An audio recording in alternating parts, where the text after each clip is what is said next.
औज़ुबिल्लाहिमिनश्शैतानिर्रजीम बिस्मिल्लाहिर्रहमानिर्रहीम। हमने C++ code बनाना है ट्रेपज़ॉइडल रूल के लिए। तो सबसे पहले ट्रेपज़ॉइडल रूल को समझने की कोशिश करते हैं। ट्रेपज़ॉइडल रूल क्या होता है?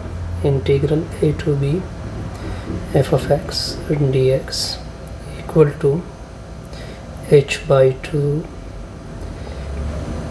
f of a plus 2 f of x1 plus up to so on f of x k minus 1 okay plus last पे क्या है f of b। ये ट्रेपज़ॉइडल रूल है। इसको मैं सिंप्लीफाइड फॉर्म में इस तरह भी लिख सकता हूँ, integral a to b f of x dx। अगर मैं मज़ीद सिंप्लीफाइड करना चाहूँ h/2 f of a plus f of b plus ये 2 कैंसिल होगा h into f of x1 plus up to so on plus f of x k minus 1। Okay, अब देखिए ट्रेपज़ॉइडल rule के लिए हम जब लिखेंगे तो मैं अब कोड स्टार्ट कर रहा हूँ। सबसे पहले तो आपने स्टार्ट यहाँ से लेना होगा, इंक्लूड लिख दे, इंक्लूड आयोस्ट्रीम। ये आपकी सबसे पहली स्टेटमेंट होती है C++ कोड के लिए। फिर आप एक और चीज़ इंक्लूड कर दे C मैथ्स, क्योंकि इसमें मैथमेटिकल ऑपरेशन है। क्या इंक्लूड कर दे C मैथ्स, C मैथ। एक और ऑपरेशन यूज़ कर ले यूजिंग नेम स्पेस std। अब देखिए फॉर एग्जांपल मेरे पास फंक्शन, किस फंक्शन के लिए मैं एक कोड बना रहा हूँ, suppose that 1 divided by 1 plus x square के लिए। तो अब इस तरह कर दे, अब ये फंक्शन भी इंक्लूड कर दे। ये फंक्शन किस तरह इंक्लूड होगा? डिफाइन होगा f of x, फिर स्पेस डालोगे 1, ये वाली चीज़ आ जाएगी, फिर ब्रैकेट 1 प्लस x स्क्वायर है, उसको लिखते हैं x स्टेरिक x। ठीक हो गया। अब ये फंक्शन भी इंक्लूड हो गया। अब हम पहले लॉजिक बनाते हैं इस ट्रेपज़ॉइडल रूल का। देखिए ट्रेपज़ॉइडल रूल में क्या होता है, दो तरह के लिमिट होते हैं, एक को अपर बोलते हैं, एक को लोअर बोलते हैं। तो इसके बाद हमने इसका मेन फंक्शन बनाना होगा। मेन फंक्शन किस तरह बनाते हैं? क्या लिख देते हैं एंड मेन, फिर इस तरह ब्रैकेट, फिर इसके अंदर इस मेन फंक्शन की बॉडी रख देते हैं। सबसे पहले देखिए ये a इंटीजर भी हो सकते हैं, फ्रैक्शन भी हो सकते हैं, रियल भी हो सकते हैं, कोई वैल्यू भी हो सकती है। तो इसके लिए हम डेटा टाइप क्या रख देते हैं? फ्लोट। इसमें रख देते हैं a फिर कॉमा b, और इन दोनों को प्रिंट भी करना है हमने। ठीक हो गया। तो साथ साथ मैं नीचे लिख देता हूँ, प्रिंट के लिए मैं रख देता हूँ c out enter the value of a, enter the value of a। ठीक हो गया। इसको प्रिंट भी करें cn। अब ये a आपकी फॉर एग्जांपल जब आप कोड रन करोगे तो आपके डिस्प्ले पे क्या होगा? शो होगा a की वैल्यू, कि आप a की वैल्यू एंटर करें। b को भी एंटर कर सकते हैं सी आउट, इसके लिए भी सेम प्रोसेस होगा, enter the value of b। ठीक हो गया। इसको प्रिंट भी करें, प्रिंट ये इसी फॉर्म में। यहाँ तक कोई मुश्किल नहीं होगी, कोई डिफ़िकल्टी नहीं। ओके, अब ये हमने यहाँ तक किया। अब हम ट्रेपज़ॉइडल को देख के चलते हैं। फिर हमने देखे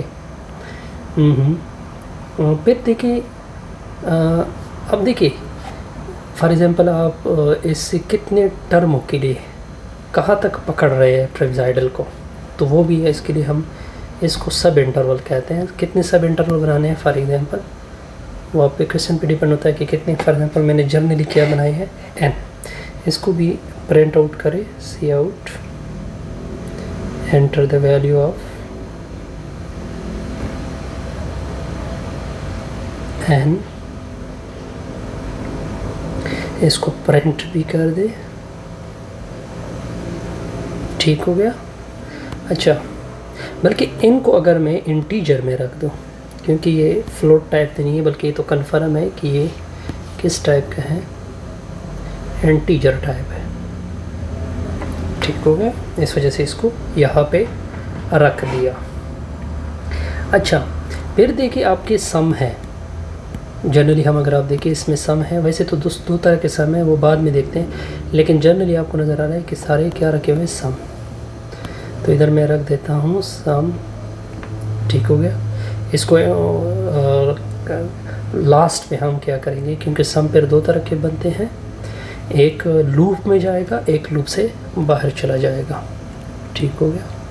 फिर हम स्टेप साइज़, इसमें एच भी नज़र आ रहा है, उसको फिर एच का, तो क्योंकि अब दो वैल्यू आपके साथ आ चुकी हैं, ये भी आ चुका है, ये भी आ चुका है, एन भी आ चुका है, तो स्टेप साइज़ वैसे क्या होता है, बी माइनस ए सी डिवाइड। इसके लिए प्रिंट वगैरह नहीं करते हैं क्योंकि हम ऑलरेडी कुछ चीज़ें प्रिंट कर चुके हैं, तो वो उसे ऑटोमेटिकली जनरेट हो जाएगा। अच्छा, अब देखिए आपका एक सम ये है, इस सम को मैं किस तरह लिख देता हूँ, इस सम को मैं लिख देता हूँ SUM इक्वल टू H/2 फिर asterisk f of a plus f of b, ठीक हो गया, ये हो जाएगा। अब देखिए ये सम तो मैंने जनरेट किया, ये सम तो मैंने इसको जनरेट कर चुका हूँ। अब इस सम के लिए हम क्या करेंगे, लूप जनरेट करेंगे, क्योंकि ये रुक नहीं रहा, k-1 तक गया है, तो इसके लिए पहले क्या कर देते हैं, i यहाँ पे कर देते हैं, एक i ले लेते हैं, ठीक हो गया, और फिर दूसरा k ले लेते हैं, ठीक हो गया, और k कहाँ तक जाएगा, वो i जाएगा k-1 तक, i कहाँ जाएगा, k-1 तक, ओके। तो देखिए लूप कौन सा लूप मैं यूज़ कर रहा हूँ, फॉर लूप, कि मैं i की वैल्यू 1 रख रहा हूँ, कहाँ से कहाँ तक जाएगा, i less or equal to k-1 तक जाएगा, आप ट्रिपसाइडल में देख सकते हैं। और इंक्रीमेंट, ये i प्लस प्लस का मतलब है कि 1 इंक्रीमेंट उसमें हो जाएगी। अब देखिए, अब ये जो दूसरी, इसके लिए भी मैंने एक बॉडी रखी है, इस वजह से मैंने ये ब्रैकेट डाला। अब देखिए ये जो k हैं, ये क्या है, ये a plus i asterisk h है, ठीक हो गया, ये हो गया। अच्छा देखिए सम, एक सम तो ऊपर है और दूसरा सम क्या होगा, सम प्लस ये सम, क्योंकि इसके साथ दूसरा सम हो चुका है ना, और फिर क्या दूसरा सम है, अगर आप देख भी सकते हैं दूसरा सम किस तरह है, दूसरा सम है h स्टेरिक, लेकिन f of x1 f of x2 उसके लिए मैंने डिफ़ाइन किया हुआ है k, यहाँ तक ओके। फिर ये बॉडी हो जाएगी फॉर लूप के लिए। अब हमने, क्योंकि मैंने ये सम जनरेट किया है लेकिन इसको प्रिंट भी करना है, तो इसके लिए मैं दोबारा क्या कर देता हूँ, सी आउट, ठीक हो गया, इधर लिख देते हैं सम, ठीक है, और फिर सम, ठीक हो गया, फिर लास्ट पे इंडल। अब बस अपने उसको क्या कर देते हैं, क्लोज़ कर देते हैं, रिटर्न 0 लिख दे, क्योंकि C++ पे क्लोज़ होता है, रिटर्न 0, ठीक हो गया। अब ये ब्रैकेट डालें। अब जब आप रन करोगे तो आप सबसे पहले आपको डिस्प्ले शो होगा कि आप a की वैल्यू पुट कर दें, फिर आपको शो होगा कि आप b की वैल्यू पुट कर दें, फिर आपसे मांगेगा कि n की वैल्यू पुट करोगे डिस्प्ले में, फिर h वो ख़ुद ब खुद जनरेट करेगा, आगे वो ख़ुद जनरेट करेगा, लास्ट एंड फाइनली आपका डिस्प्ले किसके लिए आ जाएगा, इसके लिए, यानी वो इस पे अमल करके आपको ये देगा, ठीक है। और आपका लूप कहाँ पे चलेगा, फॉर एग्जांपल लूप डिपेंड करता है कि आपने फॉर एग्जांपल